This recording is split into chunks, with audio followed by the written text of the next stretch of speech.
Good morning বন্ধুরা, কেমন আছো? আশা করি ভালো আছো। আমরাও খুব ভালো আছি।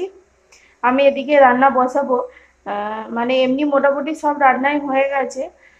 শুধু বাকি আছে মাছের ভাপা করব।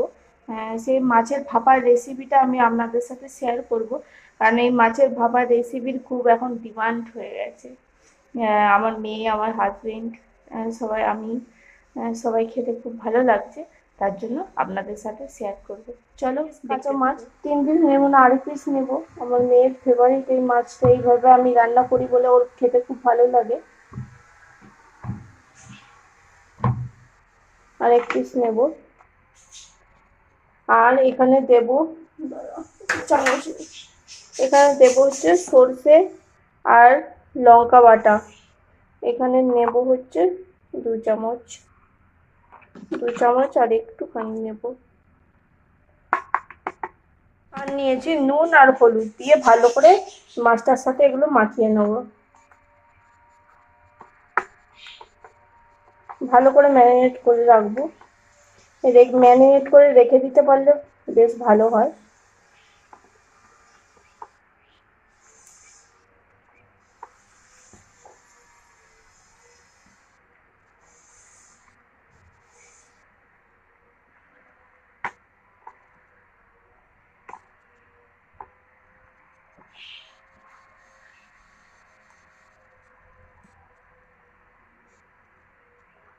আর নেব হচ্ছে কাঁচা সরষের তেল।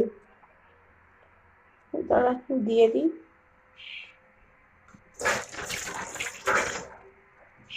আর নেব কাঁচা সরষের তেল।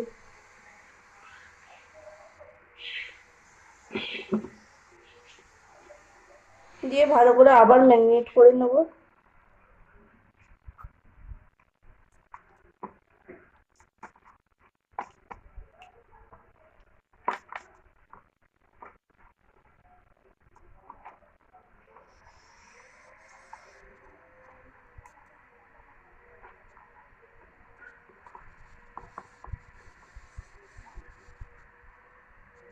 এভাবে ম্যারিনেট করে রেখে দেবো 10-15 মিনিট।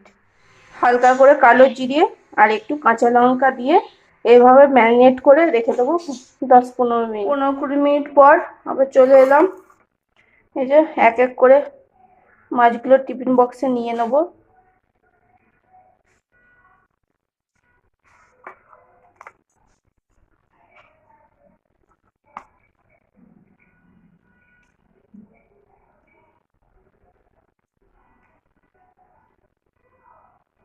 এবার এটার মধ্যে সামান্য একটু জল দিয়ে ধুয়ে এটার মধ্যে দিয়ে দেবো। জল নিয়ে দিয়ে দিয়েছি, বেশি জল দিইনি, একদম অল্প জল দিয়েছি, কারণ হচ্ছে কাঁচা মাছ তো জল বেরোবে।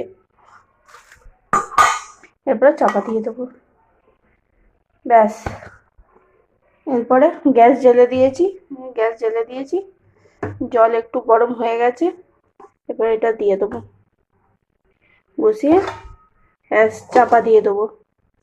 20 মিনিট পর আবার দেখা হচ্ছে। এখানে একটা কথা বলে দিই, গ্যাসটাকে হাই ফ্লেমে রাখলে হবে না, একটু মানে মিডিয়াম করে রেখে ফুটতে দিতে হবে। 20 মিনিট পর আবার দেখা।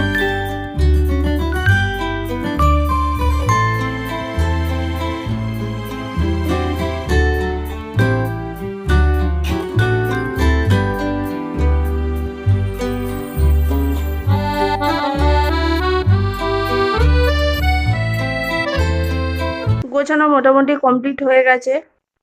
এবার আলনায় রেখে দেবো সব। হয়ে গেছে গোছানো। আর বিছানার চাদর আরে সব চেয়ারে রাখি, আমি চেয়ারেই থাকবে। ঠিক আছে, চলো। রেডি হয়ে গেছে মাছ ভাপা। কি সুন্দর সেন্ট বেরিয়েছে। ঠিক আছে, চলো এইভাবে খেয়ে দেখবেন, খেতে খুব ভালো হয়, টেস্টি হয়। আমার মেয়ের, আমার হাজবেন্ডের সবার খুব প্রিয়, এটা বলেইছি আগে। ঠিক আছে, চলো আজকের মতো ভিডিওটা এখানেই শেষ করছি। আশা করি ভালো লাগলো। আজকের মতো টাটা। ভালো থাকবেন, সুস্থ থাকবেন, সাবধানে থাকবেন। দেখা হচ্ছে পরের ভিডিও। টাটা।